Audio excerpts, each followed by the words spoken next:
உங்களோட ஹெல்த்தை இம்ப்ரூவ் பண்ணிக்கிறதுக்கான ஒரு சின்ன சின்ன டிப்ஸை தான் நான் உங்களுக்கு இந்த வீடியோவில் சொல்ல போகிறேன்.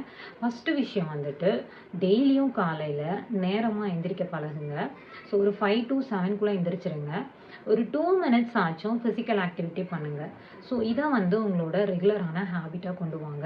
இதுக்கும் மேலே ஒரு பெரிய விஷயம் என்ன அப்படின்னு கேட்டிங்கன்னா, நீங்கள் இப்போ சாப்பிட்டுட்டு இருக்க உணவு பழக்க வழக்கங்கள்லேருந்து ஒரு சிறந்த உணவு பழக்க வழக்கத்துக்கு உங்களை நீங்கள் மாற்றிக்க தயார் பண்ண ஆரம்பிக்கணும். ஸோ உங்களை நீங்கள் டிரான்சிஷன் பண்ணணும். அதுக்கு வந்து நீங்கள் அதிகமாக நம்ம இப்போ எல்லாமே சாப்பிட்டுட்ருக்கிறது மாவுச்சத்து உணவுகள் தான்.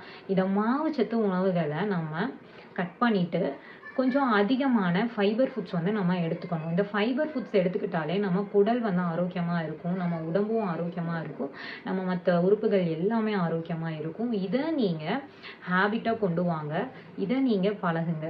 ஸோ இந்த விஷயங்கள், அதாவது மாற்றத்தை உணவுலேருந்து கொண்டு வாங்க. ஃபஸ்ட்டு நீங்கள் என்னென்ன சாப்பிட்றீங்களோ அந்த மாவுச்சத்தை பாதியாக குறைச்சி அது கூட வந்து ஃபைபர், அதாவது உங்களுக்கு கிடைக்கிற காய்கறியை வந்து அதிகமாக சாப்பிட்டு பழகுங்க.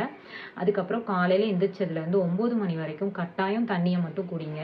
டீ காஃபி குடிக்கிற ஹேபிட்டை வந்து கொஞ்சம் கொஞ்சமாக ஸ்டாப் பண்ணுங்கள். அதுக்கு பதிலாக மூலிகை டீயை வந்து நீங்கள் ப்ரிஃபர் பண்ணலாம். லெமன் ஜூஸ் வந்து குடிக்கலாம். ஸோ இந்த மாதிரி விஷயங்கள்லாம் பண்ணலாம்.